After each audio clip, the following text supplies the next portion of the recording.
We'll wrap up some of the soil health discussions talking about soil health indicators of physical structure. And again, like the previous slide said, talking about biological activity, physical structure, this is not a comprehensive list, but it's some of the more important and commonly used measurements in the field. Okay, so focus on soil chemistry for soil testing for many decades, and now we have a resurgence for looking at soil biological activity, looking at physical structure. How are we going to do this? So, major challenge of measuring soil physical properties is that we modify soil structure every time we soil sample, right? So think about how we take a soil sample or how we actually often analyze soils.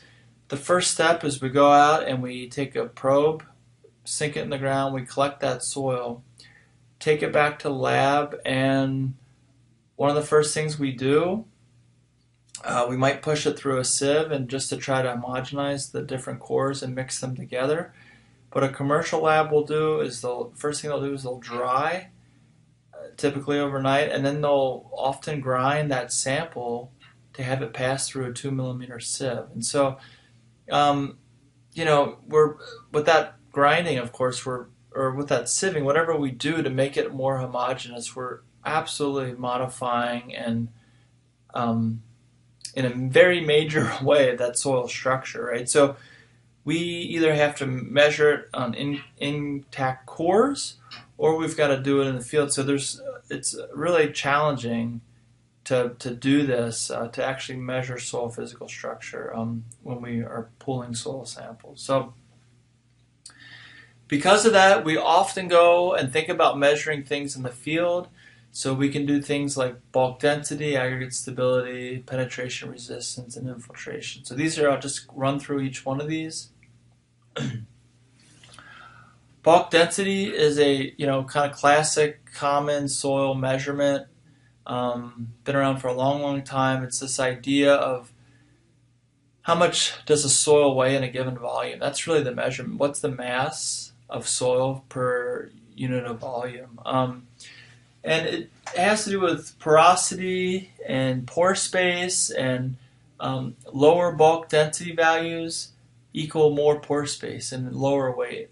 Higher bulk density values equal less pore space and more mineral material per volume. Okay, we typically do this by pounding a core. Different ways to do this, but we basically pull a core in to the ground, we pull it out, we carefully shave excess off, and we get a common volume. We dry this and we weigh it, and you get a mass. And so our cylinder remains fixed, so we know that volume, and then we just take the weight. So it's a common, not particularly easiest measurement to take in the world because there's some nuance to this, but it's it's something that's commonly done in soil science. Aggregate stability, or water stable aggregates.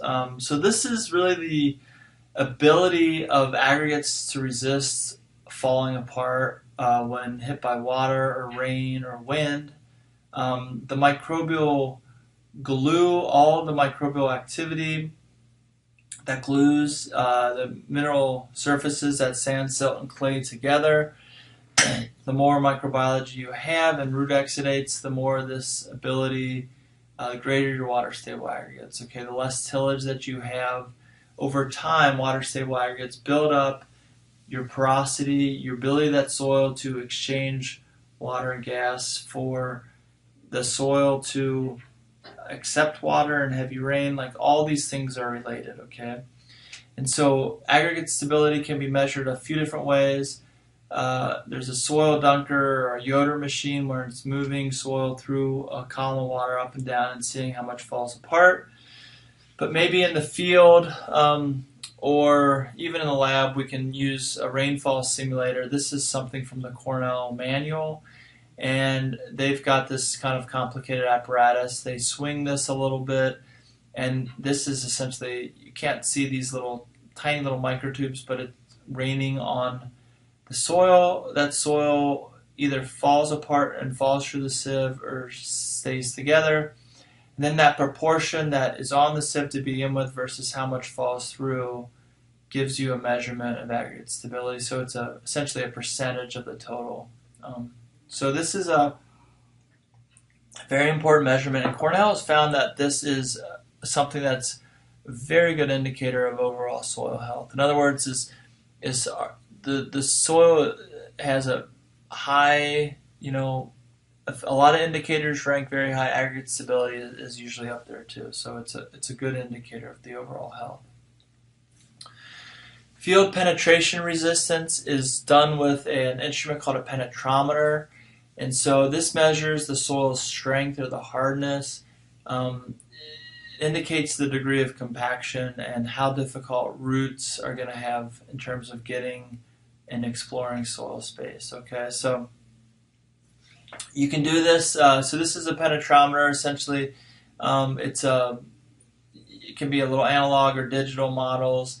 Just like a metal shaft that's got a tip on it, and you push that into the ground, and the amount of force required to push that into the ground gives you an indication of penetrometer or penetration resistance. Okay, so you can do this at the surface, you can do this at the subsurface, a number of different ways, and not surprisingly, it's an incredibly variable measurement, but it relates well to management practices, especially tillage practices, and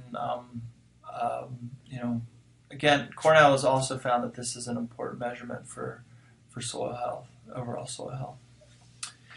Infiltration is a very important measurement, especially in the springtime, measuring the ability of a soil to receive water or let rainfall percolate in, right? So we get these heavy rainfall events either in the spring or the summer.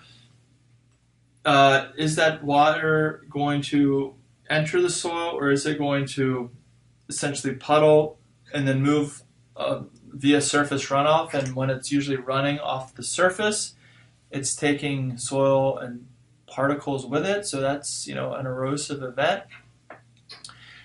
The more readily a soil can accept water, the healthier it's going to be within reason, right? So we understand that sandy soils are going to function very differently than clay soils in this regard.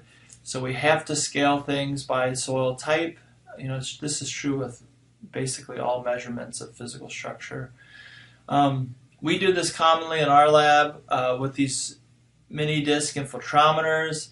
So it actually measures unsaturated hydraulic conductivity, where we have a graduated cylinder here, and then a top chamber that essentially keeps this headspace equilibrated. So if we pulled this infiltrometer up, there would be no water that ran off.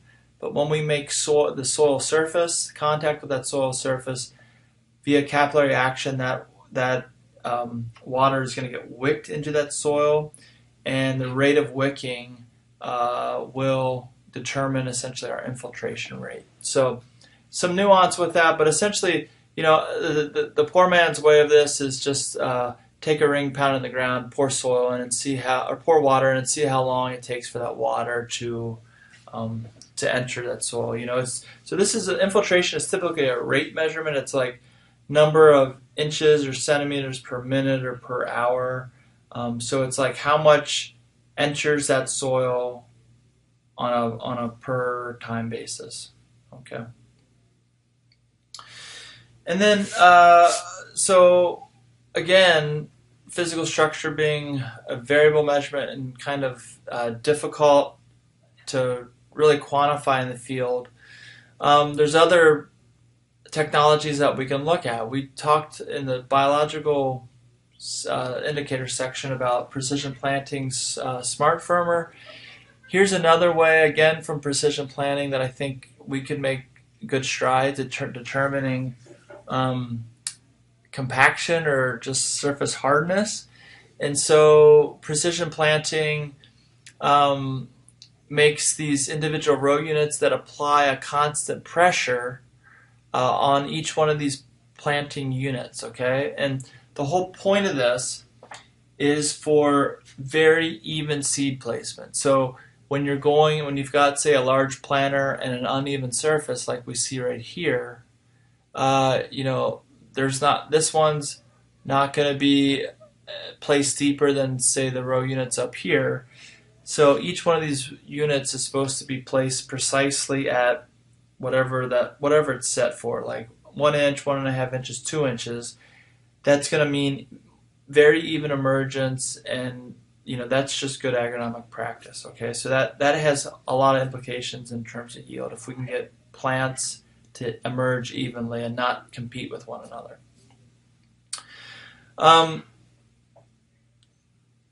It's keeping these hydraulic pistons are keeping the row unit at a specific depth, and sometimes it needs very little downward force to do that. Sometimes it needs a lot. All that's recorded and logged spatially, and then it prints out. With their tools, you can get a map here of downward force. Okay, so this is an example of how, just as kind of an add-on, we're going to plant anyways if we've got the capability and have this technology for, not maybe because we want to measure compaction, but maybe because we want to really get precise planting and get better stands that way. But we can also use that information generated from that machine as an add-on for looking at surface compaction. So a lot of possibilities out there, but again, how do we take this from pretty maps and help use it to inform management, et cetera, et cetera. So there's a lot of questions here, but stuff that's going, that's in the pipeline, and I think has a lot of potential for collecting information, helping farmers management, help them see what they've done, and implications of past decisions. These are all part of the point in terms of quantifying soil health. So there's lots of ways to measure physical structure. We haven't talked about things like available water content, porosity, mean weight, diameter. There's again, a lot. Soil science has many ways, many measurements. This is not a comprehensive list, but just some of the more common ones, especially when we're talking about soil health and this field of measurement. So I'll end there, and we've talked about chemistry at this point. We've talked about biological indicators, and now with physical structure, kind of brings us full circle in terms of measurements or indicators that hit on all of those multiple components of soil. So very important that we think about soil health tests that or frameworks that touch on each one of those things. If it's just chemistry or if it's just biology, it's not going to be sufficient in my mind. I think that the concept and the whole idea of soil health is that we're looking at all these pieces as a holistic approach and not just looking solely at chemistry or looking solely at biology, et cetera, et cetera.